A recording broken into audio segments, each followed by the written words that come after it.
Alors, il y a un autre joueur aussi qui devrait partir, c'est Malinowski. À peine arrivé, déjà parti. Alors, il aurait une belle offre qui aurait été acceptée par le club en Turquie, mais le joueur ne serait pas emballé par l'idée d'aller en Turquie. Du coup, là, il y a son nom qui revient avec insistance du côté du Genoa, qui est promu en Serie A. Ça pourrait être un prépayant plus une option d'achat quasiment obligatoire. Malinowski, finalement, c'était un petit peu l'homme de Tudor, j'ai envie de dire. C'était vraiment son choix numéro 1 lors du mercato d'hiver. C'est celui qui a le plus joué des 3 recrues du mercato d'hiver. Et il va se retrouver direct éjecté parce que changement de système, changement de coach et que son rôle ne correspond plus vraiment à ce que veut faire Marcelino.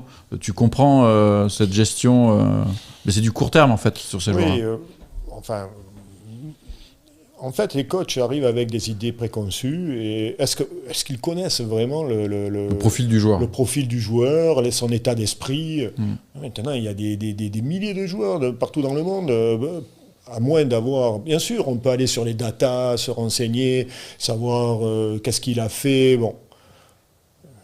Mais à un moment donné, il faut prendre son effectif à bras le corps et en faire son...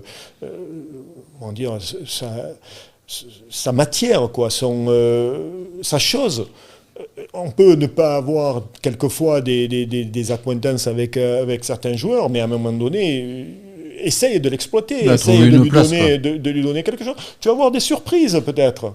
Pourquoi de suite condamner un joueur, enfin condamner c'est peut-être un grand mot. Non mais éjecter quoi. Oui, même pas lui donner l'occasion de pouvoir se révéler. Quoi. Bon, on l'a vu avec les joueurs prêtés aussi, on peut rappeler que Lirola, à ma vie, ils sont dans le fameux loft, ils s'entraînent à part. Quoi.